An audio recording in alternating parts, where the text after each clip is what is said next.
राजसमंद और कुंभलगढ़ विधानसभा की बात करें तो यहाँ लंबी लिस्ट है, तो पार्टी के लिए और आपके लिए चुनौतीपूर्ण तो नहीं होगा कि कुंभलगढ़ में बीजेपी के विधायक अभी हैं, राजसमंद में भी विधायक हैं, टिकट मिनल होने के बाद में भी कांग्रेस के लिए तो चुनौतीपूर्ण है इन सीटों को निकालना। नहीं, कांग्रेस के लिए चुनौतीपूर्ण है, रही है सदा। टिकट के बाद में भी अगर चुनाव लड़ने की बात होगी तब क्या चुनौतियाँ हैं कांग्रेस के पास? 20 साल से एमएलए नहीं होने के बावजूद भी कार्यकर्ता इतनी मजबूती के साथ पार्टी के साथ जुड़ा हुआ है, तो कांग्रेस तो निश्चित ही मजबूत है।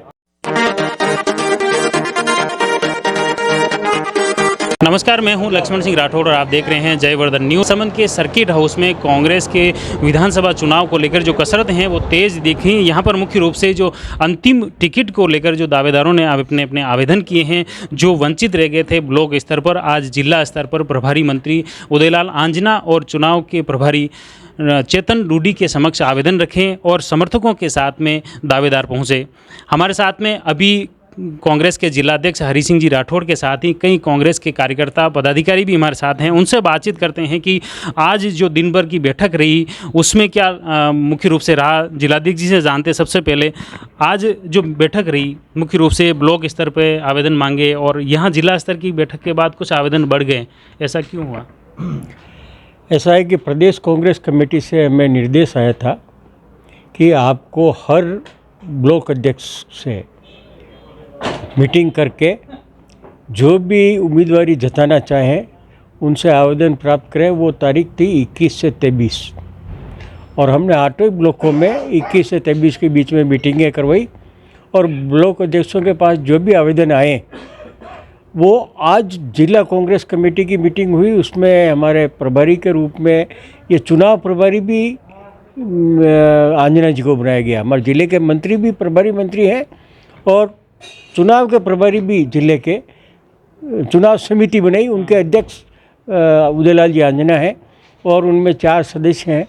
उसमें चेतन जी डूडी है, उसमें राम जी साख है, भीम सिंह चुंडावतन एज जिलाध्यक्ष में भी हूँ उसमें। तो उनकी आज मीटिंग बुलाई कि जो वंचित रह गए हैं, एक तो ब्लॉक अध्यक्षों ने आज जमा कराए सब जिला में, तो डूडी साहब ने इकट्ठे किए वो सब, और जो आज नए आए किन्हीं कारण से उन ब्लॉकों में उस दिन जो कैंडिडेट नहीं थे या उनको सूचना नहीं मिली होगी या कोई बाहर होंगे तो उन्होंने आज लिए।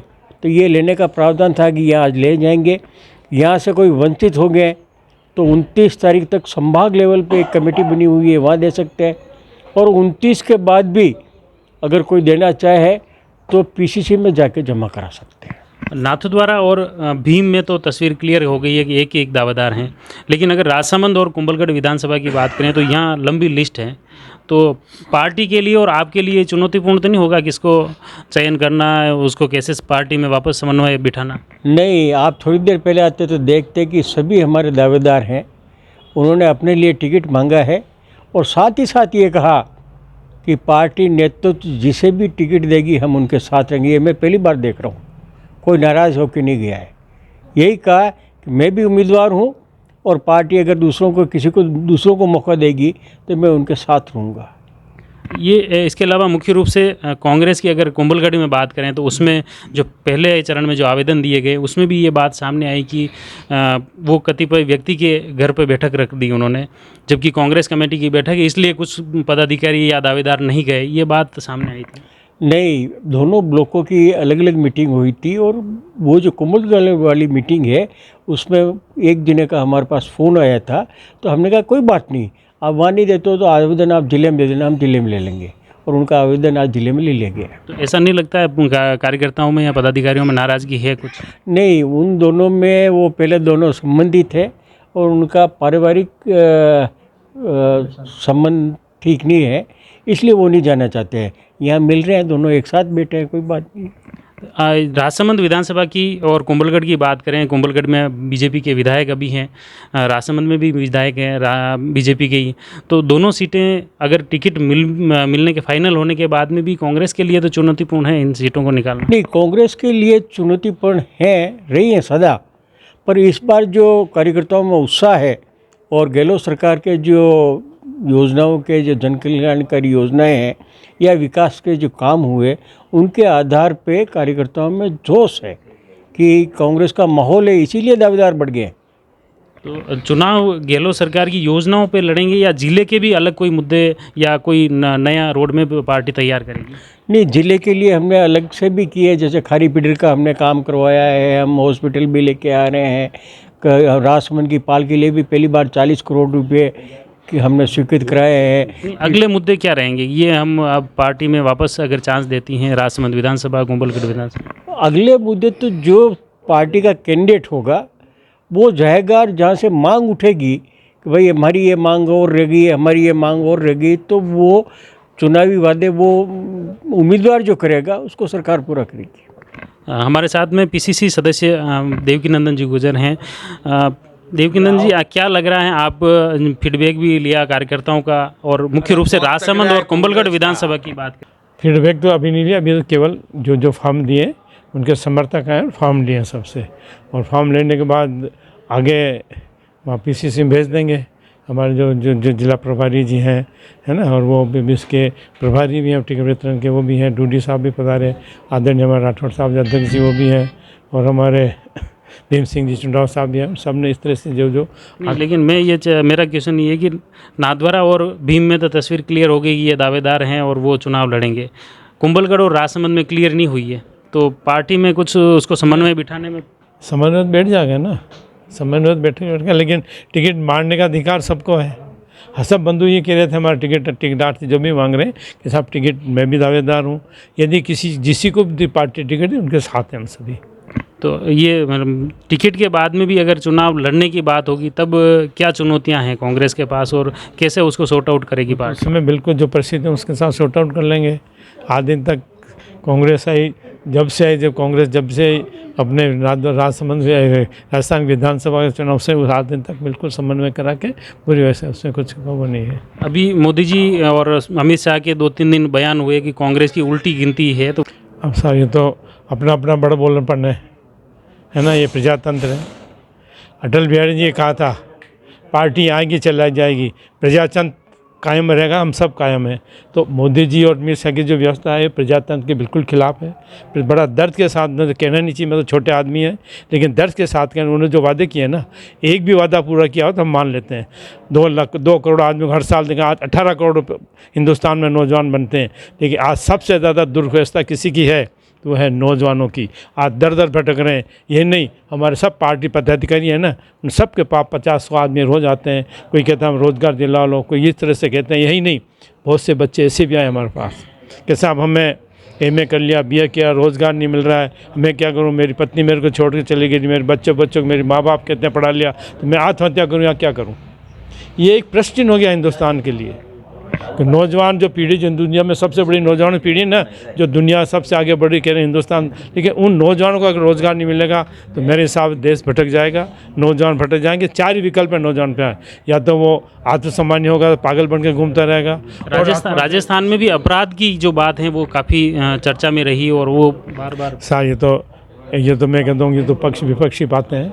अपराध न तो कोई व्यवस्था, अपराध तो बिल्कुल अंकस। उससे पहले भी जितने बड़े अपराध हुए दुनिया में, हर जगह अपराध हो रहे हैं। यूपी में अपराध नहीं हो रहे हैं क्या? रहा साहब, मुझे नहीं कहना चाहिए, फिर भी आउटराइट कहता हूँ कि ये मीडिया सबसे बड़ा मैं प्रश्न लगता है। मीडिया एक चौथा स्तंभ है, प्रजातंत्र का सबसे महत्वपूर्ण स्तंभ है। अगर वो स्तंभ पर भी चरमरा जाता है, उस स्तंभ के लिए तो बड़ी दर्द होता है। तो ये आज यूपी की स्थिति देख ले कैसी है। जहाँ देश के अंदर बीजेपी शासित राज्य, उनकी स्थिति देख ले, कानून व्यवस्था कैसी है, बड़ी डिगमड़ा रही है, सब जगह ख़राब हो रही है। लेकिन राजस्थान की जो गहलोत सरकार है, कांग्रेस की सरकार है, हर जगह कंट्रोल किया, हर जगह पूरी व्यवस्था, तुरंत जो भी अपराध करते हैं पकड़ते हैं, उनको दंड मिलते हैं, कि पूरी व्यवस्था है। बिल्कुल, बहुत बहुत धन्यवाद। हमारे साथ में रेलमंगरा के प्रधान आदित्य प्रताप सिंह जी हैं। प्रधान साहब, पहले ब्लॉक स्तर पर जो आवेदन मांगे गए थे उसमें आप का आवेदन नहीं आया, तो ये लोग भी चाह रहे हैं कि क्या हुआ? लंबे समय से चर्चा भी है, लोगों की उम्मीदें भी हैं, युवाओं की भी उम्मीदें हैं। मेरा ये मानना है कि पार्टी शीर्ष नेतृत्व जो जिम्मेदारी दे उससे ईमानदारी से निभाना चाहिए। अभी पार्टी ने और हमारे जिलाध्यक्ष जी और जिलाध्यक्ष हरि सिंह जी ने और हमारे डॉक्टर CP साहब ने जो जिम्मेदारी प्रधान के रूप में दी है, उसे एक बार पूरी ईमानदारी से निभाने का काम मैं कर रहा हूँ। तो जो भी पार्टी का शीर्ष नेतृत्व जो डिसीजन लेगा, वो सभी जिन्होंने भी आवेदन किया है और नहीं भी किया है, तो उन लोगों को सबको पार्टी के गाइडलाइन में काम करना है। रेलमगरा में भी आदिवासी सम्मेलन हुआ, उसको लेकर ये कहा गया है कि सीपी साहब का और आदित्य प्रताप सिंह जी का तो शक्ति प्रदर्शन था। हमारे जो नेता हैं सीपी जोशी साहब पूरे बहुत बड़े नेता, बहुत मजबूत नेता है। उसमें आपने रंधावा साहब की स्पीच सुनी होगी, तो मैं कहना चाहूँगा, वो दोहराना चाहता हूँ कि उन्होंने चीज़ बोली थी कि ये गलतफहमी दूर कर देनी चाहिए कि टिकट हम लोग टिकट बांटने वाला डॉक्टर साहब है, सीपी साहब मतलब, और ऐसे मजबूत नेता जिन्होंने मुझे भी टिकट दिया, तो ऐसे नेता को शक्ति प्रदर्शन करने की ज़रूरत नहीं है। हम तो उनके निर्देशन पे काम करने वाले व्यक्ति हैं, और जो हमें मार्गदर्शन मिलता है सीपी साहब का, वो हम कार्य करते हैं।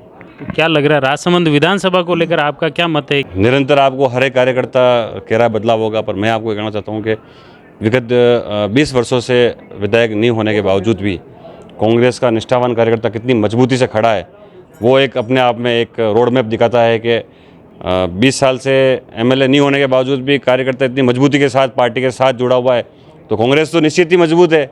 और आने वाला दौर सुनहरा, दोबारा कांग्रेस का रिपीट हो रहा है, तो विधायक तो चुन के जाएगा कांग्रेस का राजमंच से। चलो, बहुत बहुत धन्यवाद। प्रधान साहब ने बात की किस तरह से आज सर्किट हाउस में कांग्रेस की बैठक हुई, उसमें आवेदनों की तस्वीर भी क्लियर हुई, और इसके साथ ही मुख्य रूप से जो कांग्रेस के जिलाध्यक्ष हैं हरि सिंह जी राठौड़ और अन्य पदाधिकारी कार्यकर्ताओं से भी बातचीत की कि किस तरह से ज़मीनी हकीकत क्या है और आने वाले विधानसभा चुनाव को लेकर कांग्रेस की किस तरह से प्रयास चल रहे हैं और किस करवट में यह ऊँट बैठेगा, आखिर आने वाले समय में क्या बदलाव होते हैं, वह भी हम आप तक पहुँचाने का प्रयास करेंगे। आप जुड़ रहिए जयवर्धन न्यूज़ के साथ। धन्यवाद।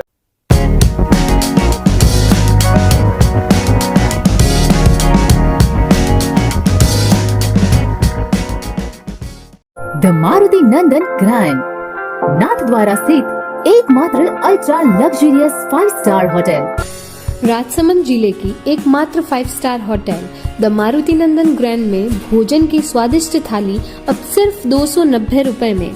श्रीनाथ जी की नगरी नाथद्वारा में इस सुनहरे अवसर का आनंद अवश्य उठाएं।